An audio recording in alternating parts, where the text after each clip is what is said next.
Dog Works Radio is sponsored by Alaska Dog Works. Check out their website at alaskadogworks.com.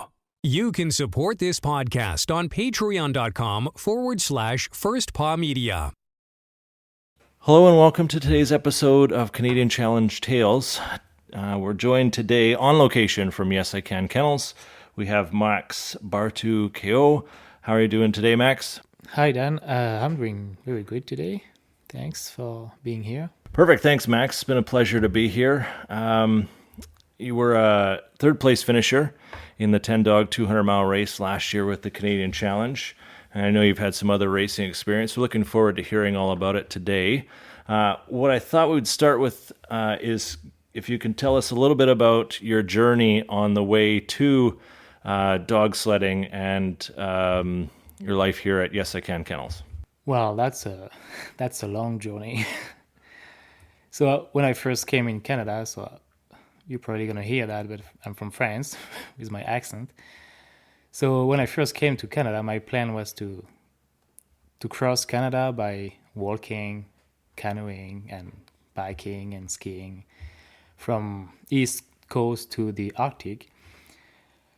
And so we start our journey in 2018 with one of my friends and start to hiking across Newfoundland, New Nova Scotia, New Brunswick, Quebec, canoe across the Great Lake, Lake Huron and the Lake Superior, bike from Thunder Bay to Winnipeg, and cross-country ski in the prairies. And here we are in 2020, and we are sleeping in a tent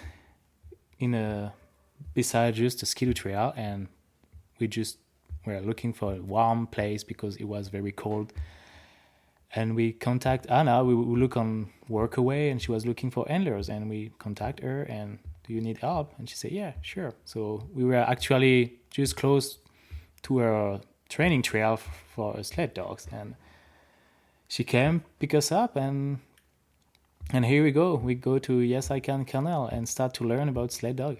That's all start for me, yeah. Excellent. That's quite a story. I'm sure lots of different stories you can share from your experience across Canada and seeing all the wonderful habitat that we have here and nature spots. What I want to get into with you is a little bit more about the mushing and, maybe your first time mushing or your first memorable mushing experience. If you can tell us a little bit about that time. So when I first ride sled dog, I kind of ride like older sled dogs from Anna's kennel. Like she said, yeah, we're gonna go start soft and whatever. And so that went well. But my really first big memory of that, it's when I start the second winter, when I start training with her, the race team. I remember there was like a beautiful winter sunny day, and we came back after this training run, and I probably had like the biggest smile ever on my face. And Anna get out of the sled and look at me, and she say, I think I pretty much ruined your life now, Max. And I was like, yeah, I think so. So yeah, that was like just the perfect day for dog sledding and the perfect dog team. Like, yeah, that changed my mind about sled dogging. Yeah, definitely. Oh, wow, that's fantastic. Which of course leads you into, getting into the racing side. And I believe your first race was at the Underdog in Yellowknife. Can you tell us a little about that race, how it went, and maybe one of the dogs that you had on the team for that race? Yeah, so that was the Underdog. And I was not at Yellowknife, actually. That was in Fort St. James in BC this year. So yeah, that was my first ever sled dog race. I had no clue what I had to do. And they made me start first. So I had like all the fear in the world in my head. And I was like, what's going to happen? I'm going to get lost and whatever. But everything went well. Like we had a really nice weather. The trail was beautiful. And yeah, I had those dogs on my team, and that was half of them were yearlings. That was like me, their first race ever. In lead, I had this dog, Ewok. So I started to train her. Like that was the first year training her, and she she started to be a really, really good lead dog. So I was like, yeah, let's try to put her in lead for this race. And she was with most experienced sled dogs beside her in lead, and they do awesome. She was just natural there. She's just like, yeah, I trust you and we can do it. And in the end, yeah, we win the race. So I was just like, what happened? And yeah, I was so proud of those dogs. Like, yeah, we start together and we had our first race together and we did it. Like, that was just awesome. And yeah, I think I will remember this first race forever. Fantastic story to go out your first race with all the nerves and everything that goes with it and come out and be very successful and you know, really grow that bond between you and the dogs. It's always something I love hearing about. Let's fast forward a little bit to the Canadian Challenge, which you've been involved in, competed in. Can you tell us about your first race with the Canadian Challenge, which race you did, and you know, if you have a memorable experience or a story you can share with us from your first time at the Canadian Challenge? So my first time as a musher was last year, 2022. So I compete in a 10 dogs for the 300-mile qualifier for the Yukon Quest. Yeah, it happened. This race was very, very tough. Like, I wasn't ready for that. That was extremely cold. I think we had like minus 40, 45 or something. Like, I think I never experienced that cold in my life. And yeah, that night when it was very cold, coming from 969 going to La Ronge, like, yeah, that's the worst night I ever spent in my life. Cold speaking, right? Feeling about that. Yeah, I wanted to quit the race after that. I was like, I can't do it. It's too cold. I mean, I told Anna, yeah, it's very, very difficult. I couldn't imagine that. And yeah, you know, after 8 hours of rest and, you know, you're like, yeah, it's daylight. It's better. You warm up. Yeah, let's try again, right?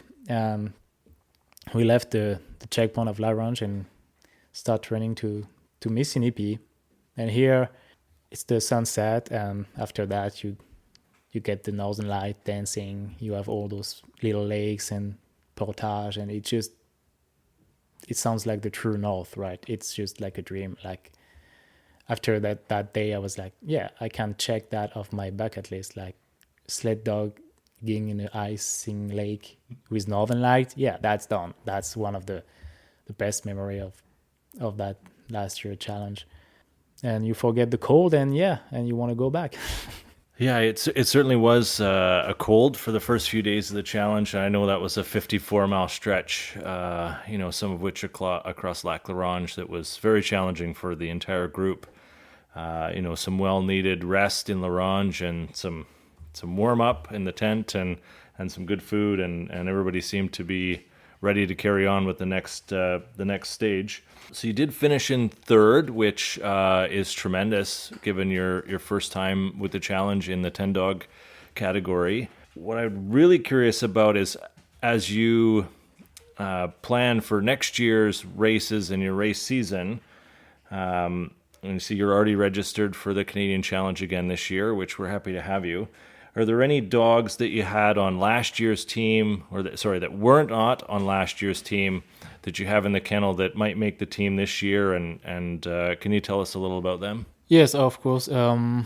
So unlikely last year, like I talked about her, like Ewok, my kind of main leader, was injured just before the challenge. So I decided to let her sit at home, and I take her sister as a lead dog. So definitely this year, coming back, I hope she's gonna be on the team, like, because she's a really good asset on the team. Like, she's a true leader. Like, you can see when she's up front. She wants to go. She's there. She knows that's her spot, right? And she does that just naturally. And yeah, she's gonna be on my team for sure if everything's go right. And yeah, maybe we have some yearlings in training too, so we'll see how they're going to do this full training, and maybe they're going to join. We'll see. It's always exciting to see dogs as they, get a little older and move from puppy and teenager stage, as I call it, into, really becoming the dog that they truly are capable of. And I've only been able to see that once in my life. I'm sure you're looking forward to seeing it several times for you and being able to train them and teach them on how to be the best that they can be. I want to move over to our social media question for today, which comes from Tony Ryder. And her question is, which musher inspires you the most? I kind of learned everything when I came here at YesICan Kennel from Anna's. Like I had no clue what was a sled dog. Like for me, that was just you had a sled and you put your dogs on the sled and you get a ride and you come back, you give them kibbles and you're done. Yeah, that's it. That was my vision of it. So when I came here, that was like, oh my God, there is a whole world of things of mushing that it's incredible. And I learn and I learn and I learn and I. So Anna is the first musher who really inspired me. But now, I get to know about other musher because you go to other races, you go to you meet people, you talk, and you see on social media every other big kennel. Like of course you dream about those big kennel, like running the ID tower. Like I really like of course Brent's house. Like it is very inspiring me. The way is doing it. It's the way like maybe I would like to do it if I had my own kennel. And it's lots of work, but it's like you into it. You're doing from the beginning to the end, and that's just beautiful, building a team and creating the bond between your dogs. And it's your family, you live with them. And he inspired me for that. And other musher, I mean, in the challenge, I really admire Jesse Terry. He has like a really good energy, and I really enjoy to follow him on the social media. He makes things looks better. Like he looks I don't know, like more attractive. Like make me dream. Yeah, that's the word. Like it just make me dream to watch those guys. Like they are so natural and so good with their dogs. So that's give me inspiration, and I want to reach that one day, right? So we'll see what's the future is going to bring. Oh, it's such a wonderful bit of information that you can share. I've always been intrigued by those that are able to inspire others to be better. And that's certainly what it sounds like to you, that you're able to see what other mushers are doing, and it makes you want to work harder and focus more and do better. And, that's something I think every musher would be happy to be able to say that they've done, to have inspired someone else. So I'm sure a big thank you to everyone, from Anna to Brent to Jesse, that you've had in your mushing career thus far, and all the ones that are going to come that you can learn from. Can you tell us a little about your plans for the racing season coming up? Can you share a little detail with us on what you have going? Yeah, for sure. For sure I'm going to come back to the Canadian Challenge. That's the main race for this winter. The goal is to finish the 300-mile qualifier and to get the qualifier for ID Tower.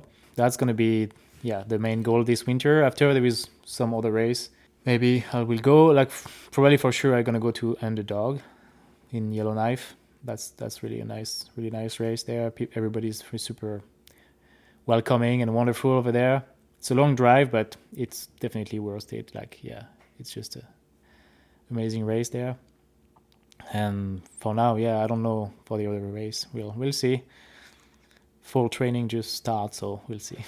Well, that's exciting, and we're certainly happy to have you back with the Canadian Challenge. So for anybody that's looking to follow you along on your training journey this year, can you give them, where can they find you? Facebook, Twitter, Instagram, whatever you might have. Can you share that with them? Yes, of course. So we have for the kennel, so it's a Facebook page and Instagram account. So that's the name of the account. It's YesICan Sled Dog Kennel. So you can find that Facebook and Instagram. They are both the same account. When we post, it goes on both of them. So like that, it's easier to update everything. So we plan to be very active this winter on social media to try to promote more what we're doing, and yeah, we look forward to do that. Well, that's great. Really appreciate it. We'll make sure to include all that information in the show notes below, so anybody looking for that to follow Max along, certainly we'll have that. And I'll make sure after we're done recording to see if we can't get a picture of Ewok so that everyone listening can put a face to the name and really see this wonderful dog that you've been telling us all about today. Thanks again, Max, for joining us. Really appreciate it. For those of you that are still listening, appreciate you joining us today. A part of the Canadian Challenge Tales podcast with connection with Dogworks Radio. Subscribe, listen below. Happy to have you as fans. And anybody wanting to submit questions for our mushers coming up, please feel free to reach out to us on CanadianChallenge.com or our Facebook, Instagram, or Twitter pages. All that information will be below in the show notes. So thanks again, everyone, for listening. Thank you, Max, for joining us today. And until next time, thanks so much. From First Paw Media, this is Canadian Challenge Tales. We hope you enjoyed this episode, and we invite you to subscribe on Apple Podcasts, Spotify, Stitcher, or wherever you get your podcasts. You'll find a link on the episode notes. You can tap or swipe on the episode cover art, and you'll see some offers from our sponsors. You can support our show by supporting them. If you like what you have heard, we would love it if you would give us a 5-star rating and tell your friends how to subscribe too. Your host is Dan Kirkup. Our executive producer is Robert Forto. Created for First Paw Media.